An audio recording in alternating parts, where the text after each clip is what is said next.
Good evening and welcome to the channel's studios here in London with your international news around the world in 5.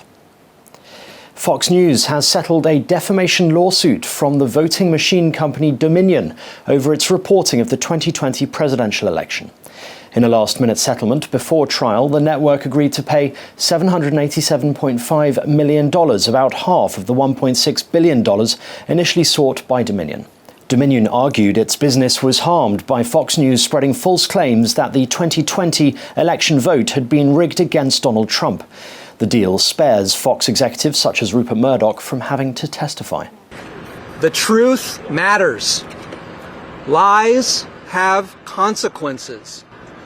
Over 2 years ago, a torrent of lies swept Dominion and election officials across America into an alternative universe of conspiracy theories, causing grievous harm to Dominion and the country.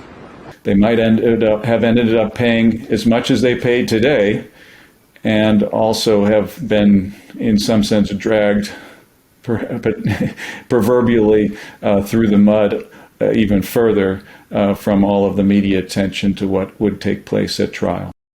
Airstrikes and explosions have hammered Sudan's capital after the failure of a US-brokered ceasefire between the army and paramilitary forces.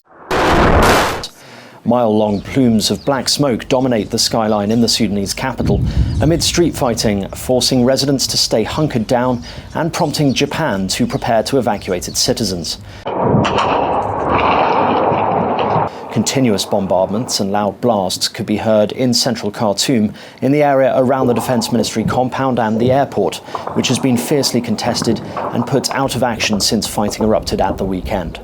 Large numbers of residents are fleeing Khartoum as fighting continues for a 5th day.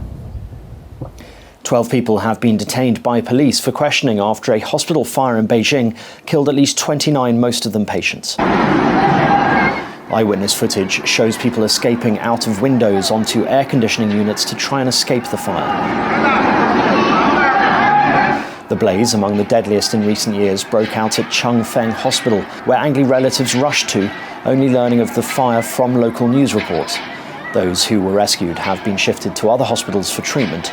Officials say a preliminary investigation showed that sparks generated during renovation works had ignited paint stored on site. A parking garage has collapsed in New York City, killing at least one worker and injuring 5 others. Pictures showed rows of high-end Range Rovers and Jeeps on top of each other. All 6 people were inside the 4-story building when it collapsed. It's located near the New York Stock Exchange and Pace University in Lower Manhattan. Eyewitnesses said the collapse was sudden and without warning. Further details have been released ahead of King Charles III's coronation in a little over 2 weeks' time. Fragments said to be from the cross on which Jesus was crucified will be included in a newly made Cross of Wales used at the head of the coronation procession in Westminster Abbey. The relics of what is known as the True Cross were given to King Charles by Pope Francis as a coronation gift. For the most part, Charles will sit in the coronation chair, which was commissioned for Edward I. There's a kind of desire to be kind of awed, I think.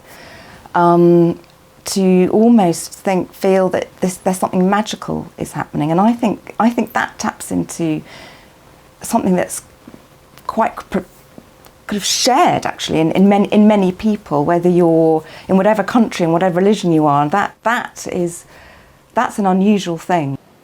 And mechanical engineers at the robotics laboratory of the University of California have developed a full-sized humanoid robot with first-of-its-kind technology.